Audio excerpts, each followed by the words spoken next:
नमस्कार। जगत गुरु भगवान श्री कृष्ण जी के चरणों में कृतज्ञता पूर्वक वंदन करता हूँ। सनातन संस्था एवं हिंदू जनजागृति समिति की ओर से धर्म संवाद के इस विशेष कार्यक्रम में मैं कार्तिक सालुंके आप सभी का हार्दिक स्वागत करता हूँ।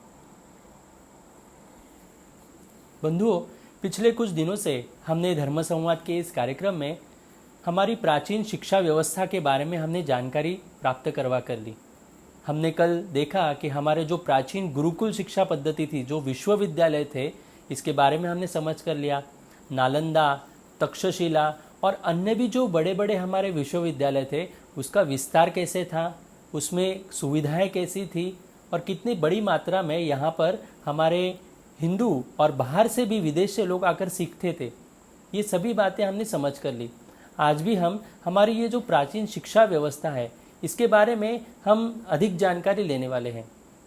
हमने ये भी समझ कर लिया कि ये जो शिक्षा व्यवस्था थी, इस शिक्षा व्यवस्था में इस्लामिक आक्रांताओं ने हमारे विश्वविद्यालय पर किस प्रकार से आक्रमण किया। उसके हमारे सारे ग्रंथ जो थे, वो ग्रंथ उन्होंने जला दिए।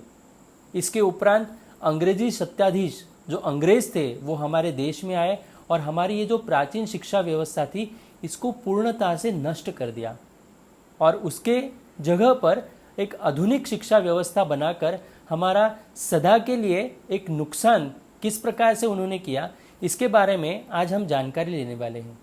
हमारे साथ हिंदू जनजागृति समिति के राष्ट्रीय मार्गदर्शक सद्गुरु डॉक्टर चारुदत्त पिंगले जी उपस्थित हैं। उनका मार्गदर्शन हम सभी को मिलने वाला है। नमस्कार सद्गुरु डॉक्टर पिंगले जी। नमस्कार कार्तिक जी।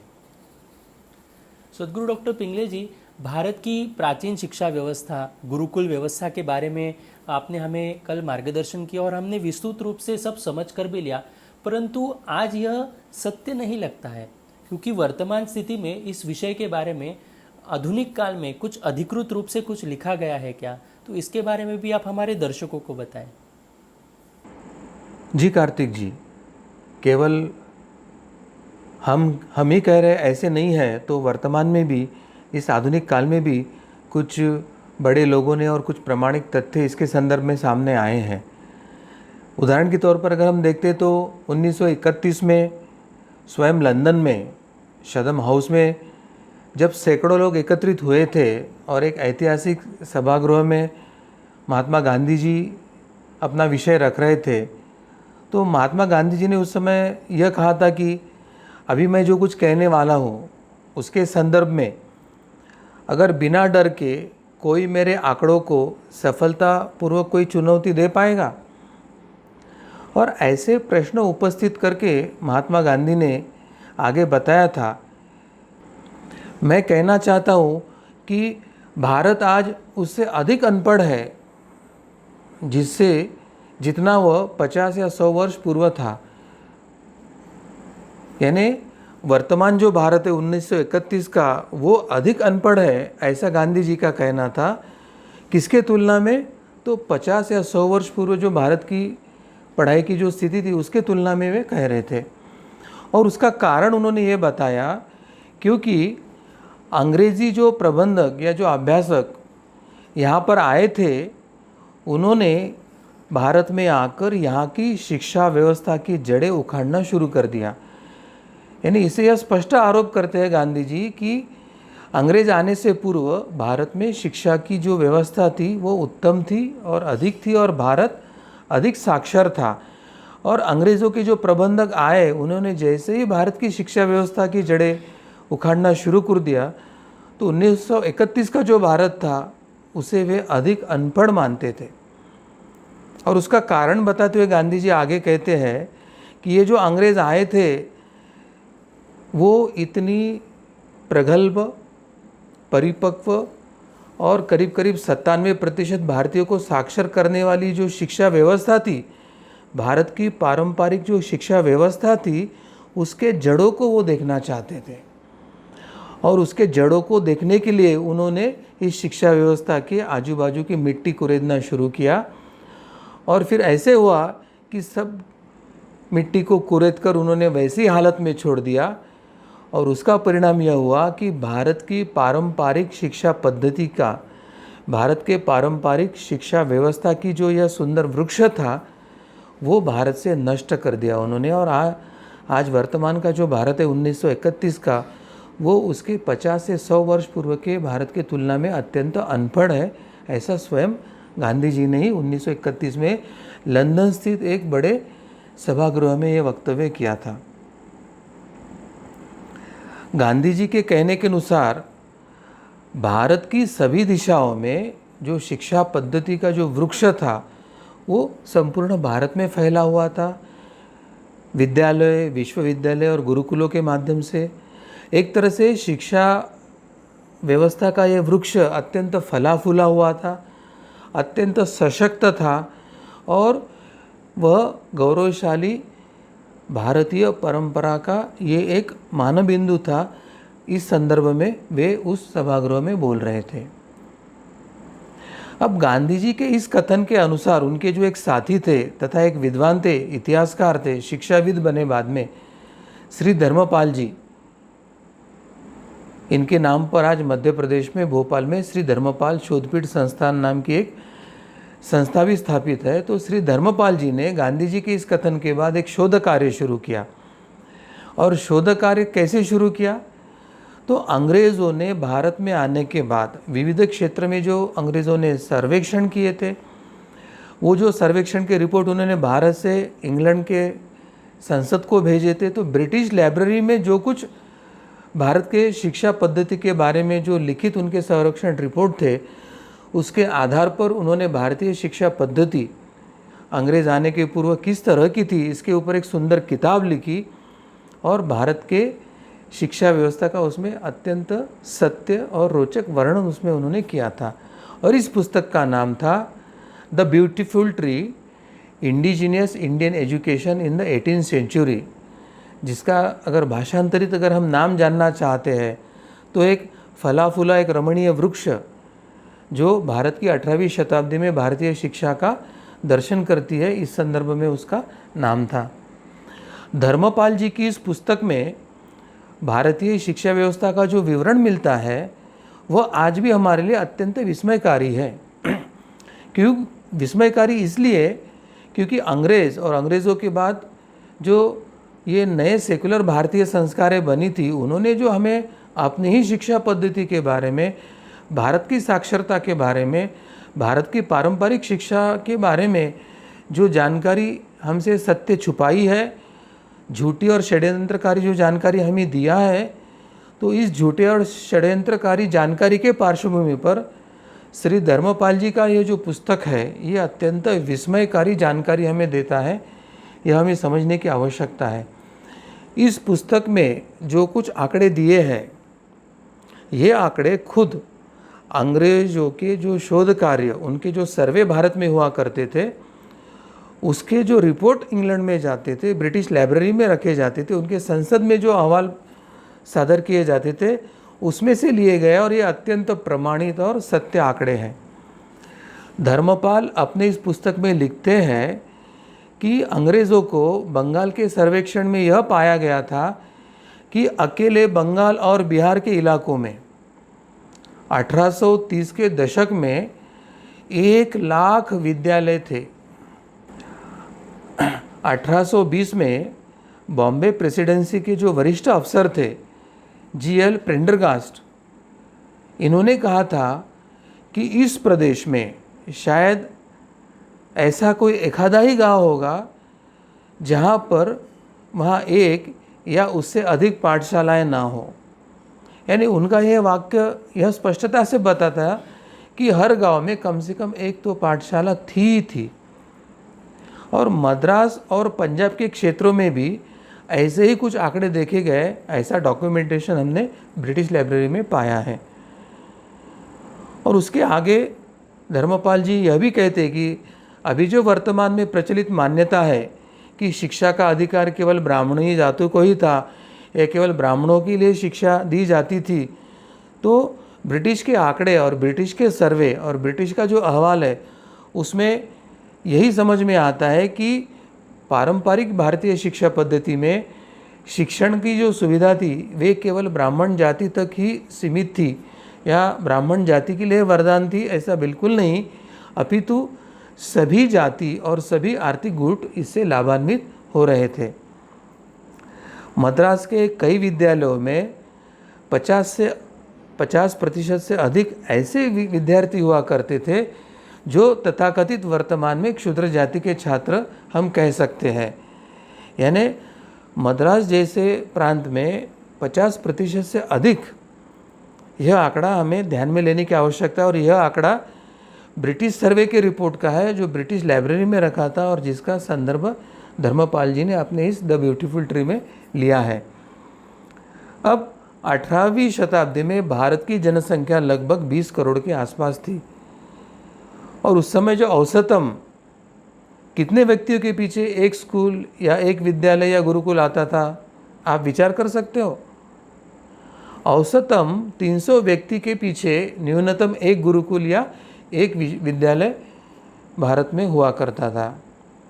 और इस संदर्भ में अगर हम अध्ययन करते हैं जनसंख्या के तुलना पर, तो जनसंख्या के तुलना पर भारत में गुरुकुलों की संख्या कितनी होनी चाहिए? अगर 300 व्यक्ति के पीछे एक अगर गुरुकुल है तो 7,32,000 गुरुकुल होना अपेक्षित है। अब धर्मपाल जी के आंकड़े में एक रोचक और विस्मयकारी तथ्य अभी हम जान लेंगे। धर्मपाल जी यह अपने ग्रंथों में बताते हैं कि अंग्रेज जो प्रत्येक 10 वर्ष में भारत का विविध विभागों में जो सर्वेक्षण करते थे, तो उनके शिक्षा के संदर्भ के सर्वेक्षण के अनुसार 1822 में लगभग भारत में कुल गांवों की संख्या लगभग 7,32,000 ही थी। यानी अर्थात प्रत्येक गांव में एक औसतम गुरुकुल था।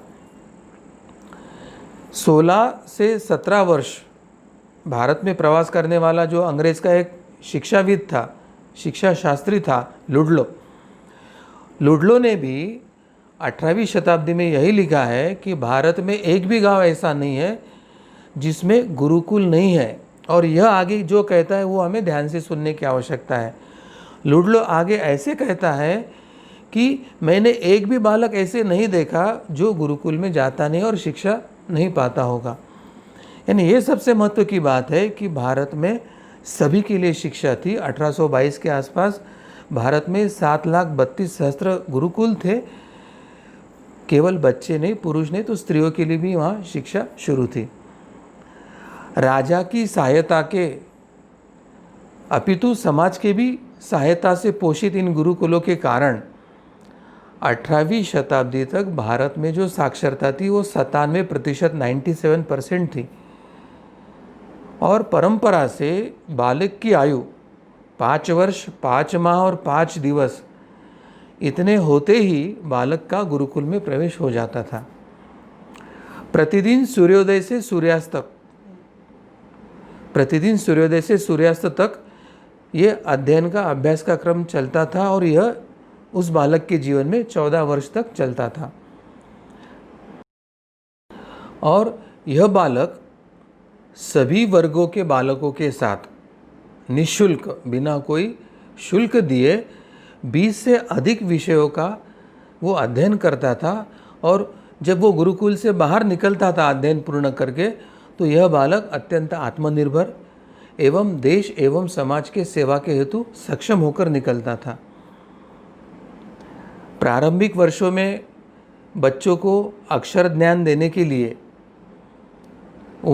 उन्हें उस एक अक्षर से शुरू होने वाला एक शब्द या उस एक अक्षर से शुरू होने वाले कुछ नैतिक मूल्यों पर आधारित कुछ सूक्त या सुभाषित भी पढ़ाए जाते थे। उदाहरण के तौर पर अगर हम द यह अक्षर बालकों को सिखाना है तो द इस अक्षर के साथ कौन सा सूक्ति थी? तो दोष न दीजिए कहूँ, दोष कर्म अपने का। यानी द के अक्षर के लिए जो सूक्ति सिखा रहे उसमें से एक वो जीवन के लिए एक सीख भी दे रहे बच्चों को। और यह सूक्ति का अर्थ क्या है कि अर्थात अपनी असफलताओं का कारण दूसरे को न मानकर स्वयं के कर्मों को मानना चाहिए, ऐसा एक संदेश बच्चों के अंतर्मन में भी अंकित करने का प्रयास करता था। G.W. लेइटनेर यह अपने सर्वेक्षण पर आधारित एक पुस्तक में लिखा है और उसने इन सारी सूक्तियों की सूची भी अपने इस ग्रंथ में दिया है कि किस प्रकार से कौन सा अक्षर बच्चों को प्रारंभिक अवस्था में सिखाया जाता था। अब सबसे महत्व की बात क्या थी कि इन विद्यालयों में जो वरिष्ठ विद्यार्थी अपने आगे आगे का विषयों का अध्ययन कर रहे हैं, आगे आगे की पढ़ाई कर रहे हैं, तो आगे आगे पढ़ाई करने के साथ साथ वे ये नए नए प्रवेश लेने वाले छोटे छोटे बालकों को वे स्वयं पढ़ाया करते थे। यानी एक तरफ अध्ययन भी चल रहा है और दूसरी तरफ अध्यापन भी चल रहा है। तो एक ही साथ अध्ययन करते समय अगली पीढ़ी को शिक्षा देने की, पढ़ाने की एक गुण कौशल्य भी वो विद्यार्थियों में बढ़ रहा था। अब इसका लाभ क्या था कि जो विद्यार्थी स्वयं अध्ययन कर रहा है, उच्च शिक्षा ले रहा है, वो अगली पीढ़ी को सिखा रहा है, वो दोनों बातें एक ही साथ कर रहा है। इसलिए एक ही समय में एक विद्यालय में अधिक से अधिक बच्चों को विविध विषयों की शिक्षा देना उस गुरुकुल में या विद्यालय में संभव होता था। इसके साथ भारत में उच्च शिक्षा हो या कुछ विशेष शिक्षा व्यवस्था, ये भी भली भांति अत्यंत विकसित थी। 1820 में पूना के 222 विद्यालयों में से 100 से अधिक विद्यालय इस वर्ग के थे, यानी विशेष विद्या या उच्च विद्या के संदर्भ में। इन विद्यालयों में हिंदू न्याय, धर्मशास्त्र, एस्ट्रोनॉमी, व्याकरण, एस्ट्रोलॉजी, काव्य, रसायन, मेडिसिन आदि अनेक महत्व के विषयों को पढ़ाया जाता है। शतरंज, नेविगेशन और मौन यानी साइलेंस आदि विषयों में भी इस विद्यालयों में अध्यापन किया जाता था। कलकत्ता में तो स्मॉल पॉक्स निरोधक दवाई निर्माण करने के लिए अध्ययन संस्थान भी थे और उसके अंतर्गत चिकित्सा के संदर्भ में भी अध्ययन वहाँ पर चल रहा था। और कई इन्हीं जो उन्नत केंद्र थे, इन्हीं उन्नत केंद्रों से भारत में जंग निरोधक स्टील इस्पात का निर्माण होकर वितरित हो रहा था। कई उच्च कोटि का मोर्टार निर्माण हो रहा था।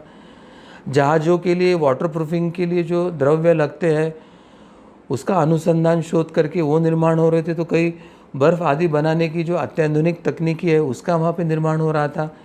यानी केवल कुछ तत्वज्ञान या ऐसी ही शिक्षा थी ऐसे नहीं, तो कुछ व्यवहारी, वैज्ञानिक, तकनीकी ऐसे भी शिक्षाओं का उसमें अध्ययन हो रहा था। इन गुरुकुलों में या बाद में शिक्षा या विद्यालयों में शिक्षा का जो माध्यम था वह मुख्यतः संस्कृत, हिंदी, पर्शियन, गुरुमुखी ऐसे अनेक विषयों में था और इन भाषाओं में पुस्तक भी लिखित उपलब्ध हो रहे थे। मगर एक बात पूरे देश में एक सामायिक थी कि देश के हर विद्यालयों में 3 पुस्तक, एक रामायण, दूसरा महाभारत और तीसरी भगवत गीता, ये तीनों पढ़ाए ही जाते थे। अतः भारत के जो उच्च नैतिक और दार्शनिक ग्रंथ हैं, जो बिना जाति या पंथ के बंधन में सभी सीख सकते थे और सभी के लिए उपलब्ध हो सकते थे, उनके संदर्भ में अध्ययन और अध्यापन सभी के लिए निरंतर चल रहा था। इसके विपरीत यूरोप में जो प्रोटेस्टेंट रेवोल्यूशन के पहले तक वहाँ पे जो शिक्षा दी जा रही थी, तो उस शिक्षा में बाइबल की शिक्षा समाज के एक बहुत ही सूक्ष्म अंग यानी एक बहुत ही मर्यादित लोगों के लिए उन्होंने उपलब्ध कराई थी और बाकी लोगों को बाइबल की शिक्षा से वंचित रखा गया था। ऐसे प्रमाण वहाँ पर मिलते हैं। मगर हमारे यहाँ ये सब शिक्षा किसी न किसी ग्रंथों के माध्यम से समाज को हस्तांतरित की जा रही थी।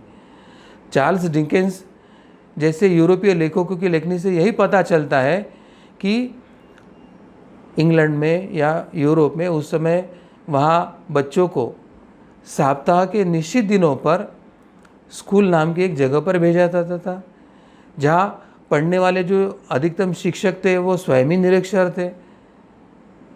तो ऐसी वहाँ की शिक्षा व्यवस्था थी।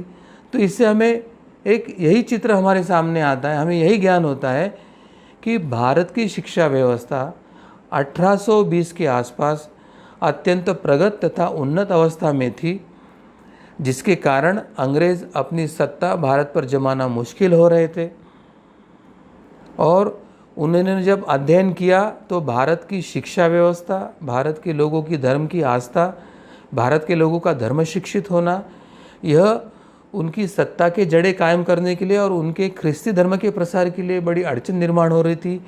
और फिर लॉर्ड मैकाले के षड्यंत्र के तहत उन्होंने जो भारतीय शिक्षा के जड़ें कुरेद कर ये शिक्षा प्रणाली का जो वृक्ष नष्ट करने का जो प्रयास शुरू किया और 1947 तक के केवल 17% भारत के लोग शिक्षित बच गए थे।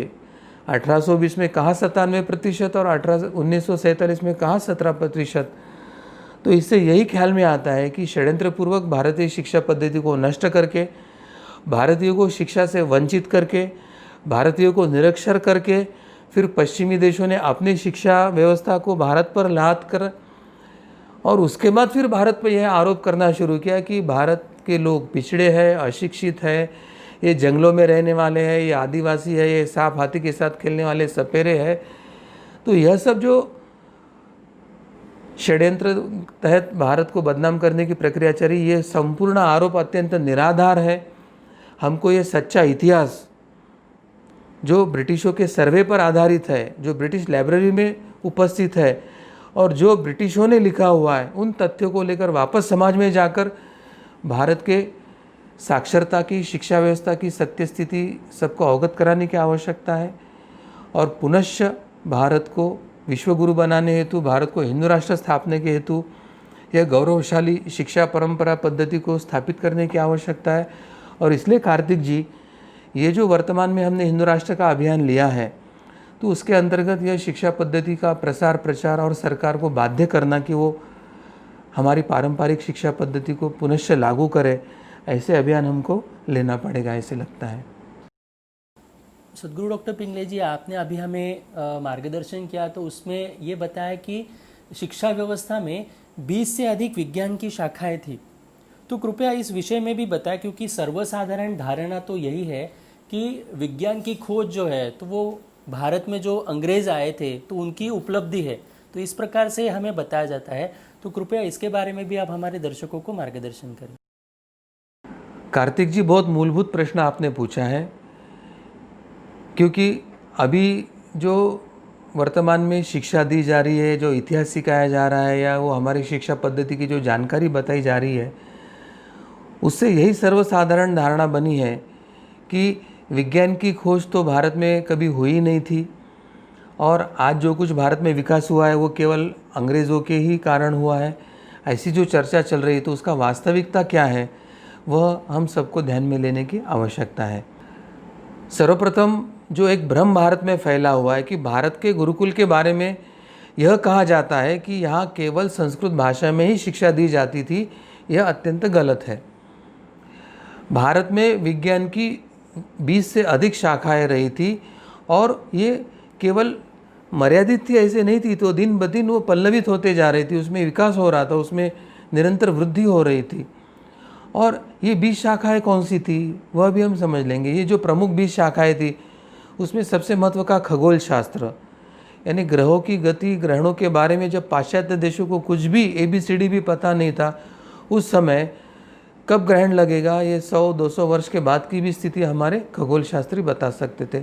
नक्षत्र शास्त्र, नक्षत्र की गति क्या है, उदय अस्त क्या है, कौन से समय कौन से नक्षत्र में भ्रमण रहता है, तो इसके बारे में जो बिना कोई दूरबीन की, बिना कोई टेलीस्कोप की या बिना कोई आधुनिक तंत्रज्ञान या बाह्य उपकरणों के बिना जो हमारा ये प्रगत शास्त्र था वो अत्यंत अभ्यासपूर्ण था।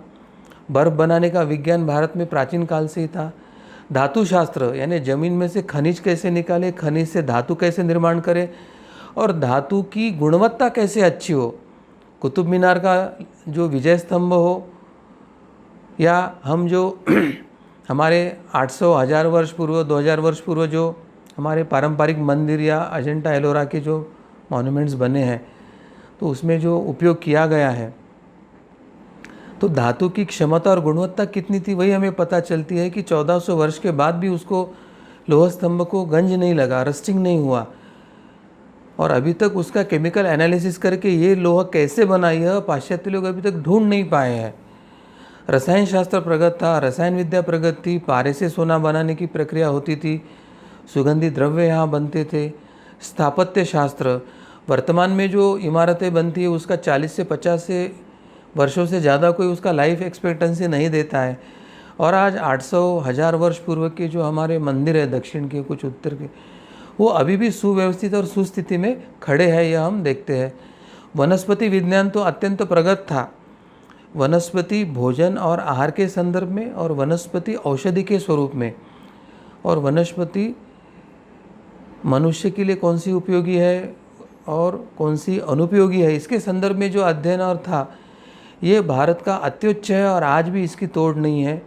ये हमको समझने की आवश्यकता है। नौका शास्त्र, यानी करीब करीब 400-500 वर्ष पूर्व जो विश्व का व्यापार हो रहा था, उस व्यापार का 1/3 जो जीडीपी था जो भारत का था, उसके पहले 500 वर्ष करीब करीब 50 से 55% जो जीडीपी था वो भारत से ही व्यापार पूरे विश्व में होता था। तो बड़ी बड़ी नौकाओं में व्यापारी अपने साहित्य को भरकर विश्व में व्यापार के लिए निकलते थे। तो नौका निर्माण, नौका नयन और नौका के लिए जो दिशा दर्शन का जो एक क्षमता थी, तो ये शास्त्र भारत में अत्यंत उच्च कोटि में और प्रगल्भ अवस्था में था। यंत्र विज्ञान, आयुर्विज्ञान के संदर्भ में तो हम यही कह सकते हैं कि आधुनिक जो मॉडर्न मेडिसिन का डेवलपमेंट है, उसका मूल आधार हमारा पारंपरिक चिकित्सा शास्त्र ही है, चरक हो या सुश्रुत हो। इन ऋषि मुनियों के ग्रंथों के आधार पर ही, चाहे शल्य चिकित्सा हो, प्लास्टिक सर्जरी हो या मेडिसिन का डेवलपमेंट हो, इसका मूल आधार है वो भारतीय जो चिकित्सा शास्त्र है, उसके आधार पर ही ये बना हुआ है। और इन विषयों के अलावा सैन्य विज्ञान, युद्ध कला, शौर्य या अन्य संगीत, वाद्य, अनेक जो कलाएं थी, शिल्प है, चित्र है, कला है, इस संदर्भ में भी अध्ययन अध्यापन चल रहा था। इससे भी प्राचीन काल में भृगु ऋषि ने अपने शिल्पशास्त्र यानी भृगु संहिता में शिल्प की परिभाषा करते हुए जो कुछ लिखा है, उससे उनके ज्ञान की परिधि की जो व्यापकता है उसका अंदाज लगाया जा सकता है। भृगु संहिता में वे लिखते हैं, नाना विधानाम वस्तूनाम यंत्रणाम कल्प संपदा धातूनाम साधनानाम च वस्तूनाम शिल्प सन्निहितम कृषिम जलम खनिश्चेति धातुखंडम त्रिधाभिधम नौका रथाग्नि यानानाम कृति साधनमुच्चे वेश्म प्रकारा नगर रचना वास्तु सन्निहितम। यानी इस सूत्र में भृगु ऋषि 10 शास्त्रों का उल्लेख कर रहे हैं और वे कहते हैं, यानी उन्होंने जो 10 शास्त्र का उल्लेख किया वे है कृषि शास्त्र, जल शास्त्र, खनिज शास्त्र, नौका शास्त्र, रथ शास्त्र, अग्नियान शास्त्र, वेश्म शास्त्र यानी वास्तु या घर निर्माण, प्रकार शास्त्र, नगर रचना, यंत्र विज्ञान शास्त्र, यानी ऐसे 10 शास्त्रों का वो उसमें उल्लेख करते हैं। इसके अतिरिक्त 32 प्रकार की विद्याएं तथा 64 प्रकार की कलाओं का उल्लेख भी अलग अलग जगह आता है। इन विद्याओं के अनेक ग्रंथ थे, वे बड़ी संख्या में थे, वे अभी सब लुप्त हो गए। खिलजी आदि जो मुस्लिम आक्रांताओं ने जिस प्रकार से हमारे विश्वविद्यालय नष्ट किए, उसके ग्रंथालय जलाकर नष्ट किए, उससे हमारे जो अनमोल ग्रंथ संपदा थी वो जलकर राख बन गई।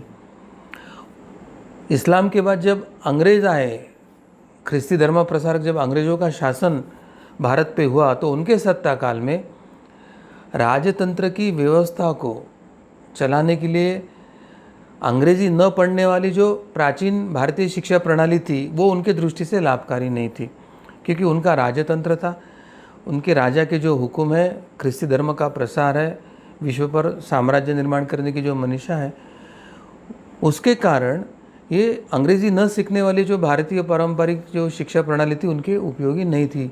इसी कारण उन्होंने इस शिक्षा प्रणाली को नष्ट करते करते अपने स्कूल, कॉलेज आदि जो नई कागजी डिग्री लेने के ऊपर जो आधारित है अंग्रेज़ी शिक्षा प्रणाली, धीरे धीरे भारत में स्थापित करना शुरू किया। दूसरी ओर ब्रिटिश सरकार द्वारा जो कर भारतीयों पर लादे गए थे, तो टैक्सेशन जो लगाया गया था, तो उसके कारण भारतीय समाज टैक्स भरते भरते जो पारंपरिक जो विद्यालय या गुरुकुल थे तो उसकी आर्थिक आवश्यकताएं पूर्ण करने में धीरे धीरे असमर्थ होते गए और आर्थिक निधि के अभाव में भी ये शिक्षा परंपरा, गुरु परंपरा धीरे धीरे लय के तरफ, नष्ट होने के तरफ गई। इसलिए इस कालावधि में भारत में साक्षरता इतनी तेज़ी से घटी, शिक्षा लेने की प्रक्रिया इतनी तेज़ी से कम हुई और प्राचीन से प्राचीन जो विद्यालय है वो समाप्त होने लगे और इसका परिणाम यही हुआ कि भारतीय शिक्षा व्यवस्था धीरे धीरे ध्वस्त होकर साक्षरता का प्रमाण तेज़ी से घट गया। इसमें टीबी मैकेला नामक जो अंग्रेज़ी अधिकारी था, जिसको हम लॉर्ड मैकेलो के नाम से जानते हैं, तो ये शिक्षा व्यवस्था नष्ट करने में उसका सबसे बड़ा योगदान रहा है, जिसके विषय में हम अगले कुछ इसमें जानकारी लेंगे। तो हमें समझना क्या है कि एक समय 97% साक्षर रहने वाला भारत, यानी 1822 के आसपास 97% जहाँ साक्षरता भारत में थी, वहाँ 1947 में मात्र 12% साक्षर भारत में रह गया। इतना बड़ा ये 130 वर्षों के षड्यंत्र के कालावधि में यह सब बदलाव भारत में हुआ है। और अब भारत में 1947 के 12% की तुलना में 2011 तक 74% साक्षरता बढ़ी अवश्य है, परंतु यह जो 74% की साक्षरता है ये विश्व के औसतम साक्षरता की तुलना में हमारी भारत की साक्षरता काफ़ी कम है। और दूसरे इसमें एक महत्व की बात है कि साक्षरता के जो निकष उन्होंने लगाया है, कागजी डिग्री या उनकी पाश्चात्य पद्धति से स्कूलों और कॉन्वेंट या विश्वविद्यालय में प्रवेश करना और उन्होंने बताई हुई, तो उस कारण भी भारत की साक्षरता है वो कम है ऐसे दिखती है। क्योंकि भारत में जो ज्ञान परंपरा है, शिक्षा परंपरा है, वो माता पिता के संस्कारों के साथ शुरू होती है और पाश्चात्य देशों में हर 2-3 वर्ष में वहाँ पे शादी और डाइवोर्स का प्रमाण होने के कारण, एक परिवार में ना रहने के कारण बच्चे ज़्यादातर चर्च के किसी अनाथालय में बड़े होकर उनको वहाँ शिक्षा दी जाती थी। तो उनकी तुलना में संस्कारों की द्वारा, पारंपरिक पद्धति से द्वारा जो शिक्षा और साक्षरता भारतीयों को मिलती, वो पाश्चात्य लोगों के निकष में नहीं बैठती है, करके भी भारत की साक्षरता कम आती है, वो एक अलग बात है। तो आज अगर हम देखते हैं कि विश्व के सभी देशों में जो निरक्षरों की संख्या है उसमें भारत की सबसे अधिकतम में आती है। और दुर्भाग्य यही है कि इसी भारत ने कभी संपूर्ण विश्व को, चाहे वह विज्ञान में हो, चाहे खगोल शास्त्र में हो, चाहे गणित में हो, चाहे चिकित्सा में हो,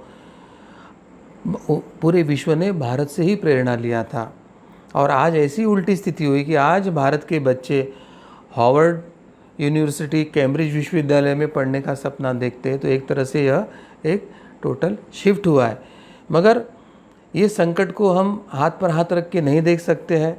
अपनी प्राचीन शिक्षा पद्धति, गुरुकुल परंपरा, हमारे पाठ्यक्रम जो अभ्यासक्रम थे उसकी सब पुनरुज्जीवन और पुनरुत्थान करने की आवश्यकता है। पुनश्च गुरुकुल परंपरा और शिक्षा पद्धति को स्थापित करने की आवश्यकता है। और जूना वही सोना, पुराना वही सोना। तो भारत को फिर से सोने की चिड़िया बनाने के साथ एक अत्यंत साक्षर और सक्षम, विकसित और प्रगल्भ देश बनाने के लिए, विश्वगुरु बनाने के लिए हमें प्रयास करने की आवश्यकता है। सदगुरु डॉक्टर पिंगले जी, भारत की प्राचीन शिक्षा व्यवस्था में विद्यार्थी जो थे तो उनके चरित्र के निर्माण के ऊपर विशेष प्रयास किया जाता था। तो इसके संदर्भ में भी उस काल के जो उच्च चरित्र के जनसमुदाय थे, तो इनके संदर्भ में भी आप हम सभी को जानकारी दें। भारतीय प्राचीन शिक्षा व्यवस्था का सबसे महत्व का जो केंद्र बिंदु था वो विद्यार्थी का चरित्र और चरित्र निर्माण। यानी इस शिक्षा से विद्यार्थी ऐसे चरित्र को लेके आए कि वे अपने परिवार हो, अपना समाज हो, अपना राष्ट्र हो, इन दायित्व को वो निभा पाए और वह एक समाज में आदर्श बन के रहे। तो प्राचीन शिक्षा व्यवस्था का जो मुख्य उद्देश्य था वह एक आदर्श समाज निर्माण का था। समाज निर्माण के लिए आदर्श व्यक्ति निर्माण, आदर्श विद्यार्थी निर्माण, यह ध्येय रखकर आदर्श समाज की निर्मिति के प्रयास हो रहे थे। उस काल में संस्कृत ही सभी व्यक्तियों की बोलचाल की भाषा थी, यानी दैनंदिन जो व्यवहार होते थे वे संस्कृत में ही होते थे। बोलचाल हो या लेखन हो, संस्कृत भाषा ही उस समय भारत की प्रचलित भाषा थी। केके देश के राजा अश्वपति ने ऋषियों से अपने राज्य में ठहरने की प्रार्थना करते हुए उन्होंने अपने राज्य के संदर्भ में घोषणा की थी और उन्होंने बताया था कि हे ऋषि मुनियों, मेरे किसी जनपद में कोई चोर नहीं है, कोई कुपोषित नहीं है, कोई शराबी नहीं है। हमारे राज्य में ऐसा कोई एक भी व्यक्ति नहीं है कि जो अग्निहोत्र ना करता हो, या ऐसा कोई अविद्वान है जो अग्निहोत्र करने के लिए नकारता है। हमारे राज्य में कोई स्वेच्छाचारी मनुष्य नहीं है, और स्वेच्छाचारिणी स्त्री कहाँ से होगी अगर मनुष्य ही नहीं है तो। यानी स्वेच्छाचारिणी को पशु सम आचार कहा जाता है। तो स्वेच्छाचार करने वाला व्यक्ति नहीं तो धर्माचार, समाजाचार, राष्ट्राचार करने वाले ही मनुष्य थे। तो यह एक उन्होंने ऋषि मुनियों को आह्वान किया था कि आप हमारे यहाँ आइए, हमारे यहाँ निवास कीजिए और हमारे नागरिकों को दिशा दीजिए। इसी प्रकार के आदर्श समाज का जो उल्लेख है वो वाल्मीकि रामायण में भी उपलब्ध है। वाल्मीकि रामायण में वे कहते हैं कि अर्थात यह जो श्रेष्ठ अयोध्या नगरी है, इस अयोध्या नगरी का समाज भी अत्यंत असाधारण है। इस समाज में सभी जो प्रजाजन है वो अत्यंत प्रसन्न है, वे धर्मात्मा यानी धर्मपरायण है, वो बहुश्रुत विद्वान भी है। अयोध्या की नगरी की जो प्रजा है वो निर्लोभी है, अपने अपने धन से संतुष्ट रहते और वो दूसरे के धन को लूटते नहीं या दूसरे से धन की अपेक्षा नहीं करते, और वे अत्यंत सत्यवादी भी है। अयोध्या नगरी के कोई भी नागरिक आलस्य नहीं करते हैं, कामचुकार नहीं है, कंजूस नहीं है और क्रूर नहीं है। इस नगरी में कोई व्यक्ति ना तो मूर्ख है ना नास्तिक है। इस व्यक्ति में कोई व्यक्ति न ही अग्निहोत्र करना टालता है ना पंचयज्ञ करना टालता है, या वो छोटी सोच वाला, निम्न सोच वाला हो या चोरी करने वाला हो, ऐसा एक भी व्यक्ति हमारे इस नगरी में नहीं है। हमारी नगरी में ऐसा कोई व्यक्ति नहीं है जो सदाचारी ना हो या जो वर्ण संकर से हुआ हो। यानी अयोध्या की जो गौरवशाली परंपरा है उसमें उसके गुणवाचक जो रामायण में बताया वही हमने अभी समझ के लिया। यानी आज के काल में कोई स्वप्न में भी शायद ऐसे आदर्श समाज की कल्पना भी नहीं कर सकता है, क्योंकि अभी हम जो देख रहे हैं वो अत्यंत विकट अवस्था वाला समाज देख रहे हैं। भ्रष्टाचार से ओतप्रोत, दुर्गुणों से ओतप्रोत, क्रूरता से ओतप्रोत, स्वार्थी भाव से ओतप्रोत, अपने कर्तव्य को टालने वाला, धर्म कर्तव्य को टालने वाला, पारिवारिक कर्तव्य को टालने वाला, ऐसे एक अराजक समाज का वर्तमान परिप्रेक्ष्य है। इसी से हमें समझ में आता है कि समाज की उन्नति का जो मूल है वो उत्तम शिक्षा व्यवस्था और उत्तम राज्य व्यवस्था से होती है, और उत्तम राज्य व्यवस्था ये धर्म पर आधारित हो, ऐसी व्यवस्था से ही उत्तम राज्य व्यवस्था संभव होती है। आज हमारे देश के कुछ लोग मानते हैं कि हमारे देश के जो देशवासी है वो प्राचीन काल में असभ्य थे, गंवार थे और अशिक्षित थे, और ये वही लोग हैं जो अंग्रेजी शिक्षा पद्धति में सीखे हैं, जिनको अंग्रेज आदर्श लगते हैं और जिनको अंग्रेज़ों का गुणगान करने में ही आनंद आता है, और अपने भारतीय परंपरा, भारतीय संस्कृति और यहाँ की जो इतिहास है उसको वो नीचा दिखाने का प्रयास करते हैं। अंग्रेज़ आने के पूर्व 1822 में 97% साक्षरता थी और 47 में 12% थी। तो अंग्रेज़ों ने हमें उनके शासनकाल में सुसभ्य और शिक्षित बनाया। ऐसे विचार करने वाले ये जो सेकुलर और लेफ्टिस्ट या तथाकथित जो भारत के सुधारवादी लोग हैं वो यह तथ्य नज़रअंदाज करते हैं कि 1822 में भारत में 97% साक्षरता थी, और अगर भारत में असभ्य, गंवार और अशिक्षित लोग था और यहाँ का समाज पिछड़ा हुआ था, भारत अगर सोने की चिड़िया नहीं थी, भारत अगर सुजलाम सुफलाम नहीं था, भारत अगर गरीब और निर्धनों का देश था, भारत अगर अशिक्षित या पिछड़े लोगों का देश था, तो अंग्रेज़ भारत पर राज करने के लिए यहाँ क्यों आए, वे यहाँ पर व्यापार क्यों करना चाहते थे, यहाँ की संपत्ति को जहाज में भर भर कर लूट कर क्यों लेके गए, हमारे राजाओं का हीरा जवाहरात सिंहासन जड़ जवाहर यहाँ से क्यों लेके गए। अगर ये निर्धन और गरीब लोगों की अगर ये बस्ती थी तो यहाँ पे उन्होंने किसके साथ व्यापार किया।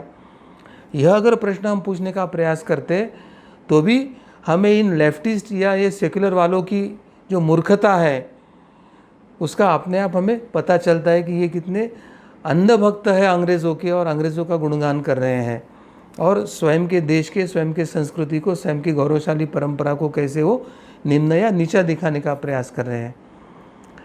अंग्रेज़ भारत में आने से पहले ये भारतीय उपखंड साहित्य में, संगीत में, कला में शिल्प है, चित्र है और सभी प्रकार की कला है, वेद इत्यादि जो ग्रंथ है, दर्शन शास्त्र है, खगोल विज्ञान है, धातु विज्ञान है, इन सभी क्षेत्रों में भारत की उल्लेखनीय प्रगति कैसे हुई थी।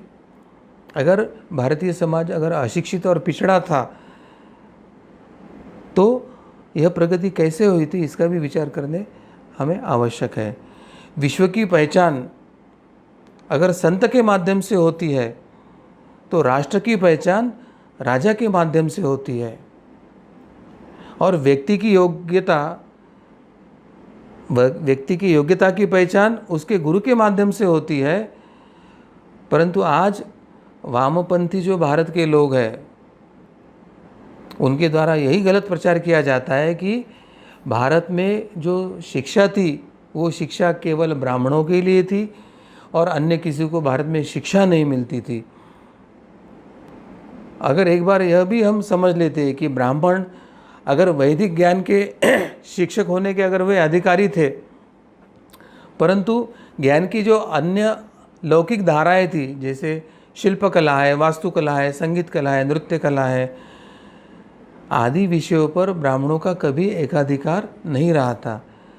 इन क्षेत्रों में अन्य वर्णों के लोग भी गुरु के गरिमामय पद पर बैठकर समाज को अध्ययन और अध्यापन कर रहे थे। आध्यात्मिक ज्ञान के क्षेत्र में तो वर्ण को प्राथमिकता ही नहीं थी। आत्मज्ञान के कारण क्षुद्र वर्ण में जन्मे हुए कोई भी गुरु के आसन पर बैठने के लिए भारत में पर्याप्त अवसर मिला था। और हमको अगर महर्षि व्यास, विश्वामित्र से लेकर कोई भी 10 ऋषि के अगर नाम स्मरण होते हैं और जो हमारे लिए आज भी पूज्य है जाति और इससे ऊपर उठकर, तो हमें ख्याल में आता है कि यह जो सब है वह ब्राह्मण जाति से नहीं है। इतिहास में क्षुद्र वर्ण में जन्मे संतों को समाज के सभी वर्णों ने मान्यता दिया था और उसको भरपूर सम्मान भी दिया था। ऐसे अनेक उदाहरण वर्तमान काल में भी हमें मिलते हैं। मीराबाई जो हमारी संत है, कृष्ण भक्त थी, वह थी तो क्षत्राणी, परंतु वो शिष्य किसकी बनी, तो संत रविदास जी की बनी। संत कबीर जुलाहे थे और बहुत सारे ब्राह्मण और क्षत्रिय उन्होंने उनका शिष्यत्व ग्रहण किया था। महाराष्ट्र के वारकरी संप्रदाय में तो सभी वर्णों के संतों को प्रगाढ़ मान्यता है और आज भी वो अत्यंत उपास्य और उनकी भावभक्ति किया जाता है।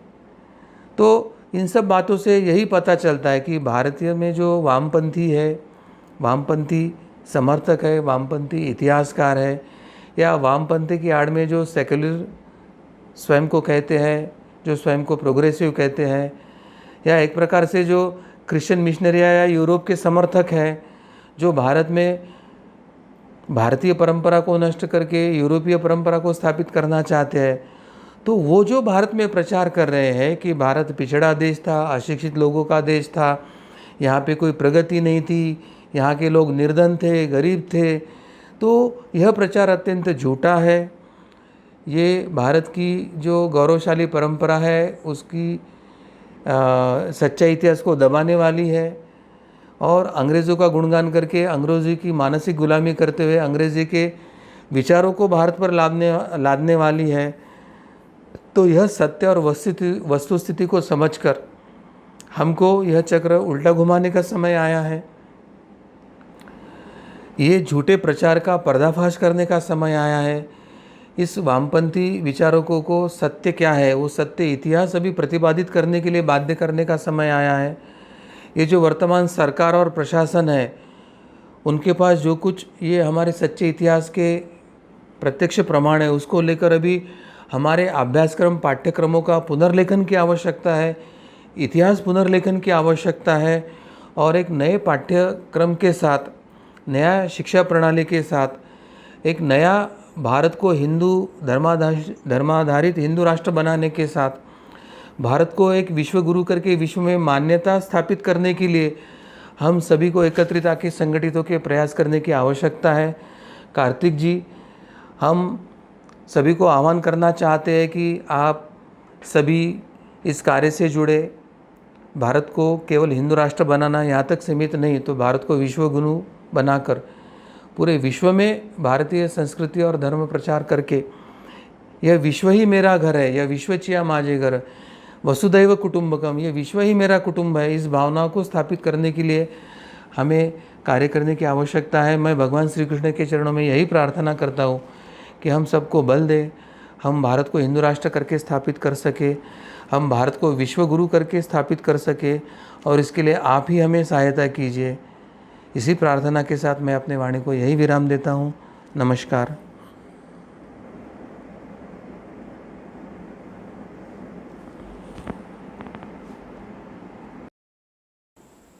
सदगुरु डॉक्टर पिंगले जी, आपने अभी जो हमें यहाँ पर मार्गदर्शन किया, तो इससे हम सभी को ये बात तो स्पष्ट हो गई कि भारत में अंग्रेज़ आने से पहले ही यहाँ पर शिक्षा व्यवस्था थी, यहाँ पर धातु शास्त्र पढ़ाया जाता था, यहाँ पर अलग अलग हमारे खगोल शास्त्र की में प्रगति हमने की थी।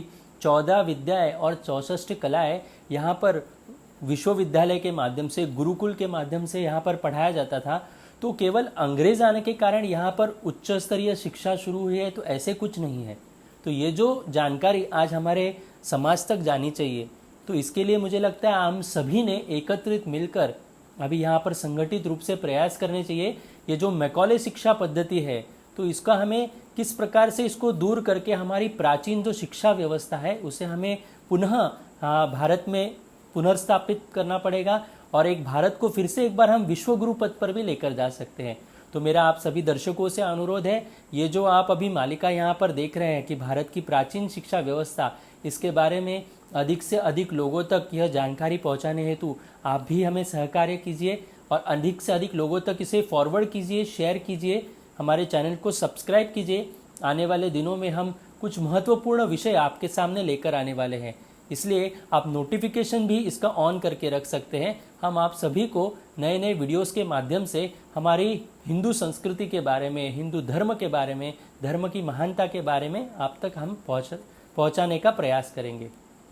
हम सभी यहाँ पर भगवान श्री कृष्ण जी के चरणों में कृतज्ञता व्यक्त कर आज के इस कार्यक्रम को यहीं पर विराम देते हैं। नमस्कार।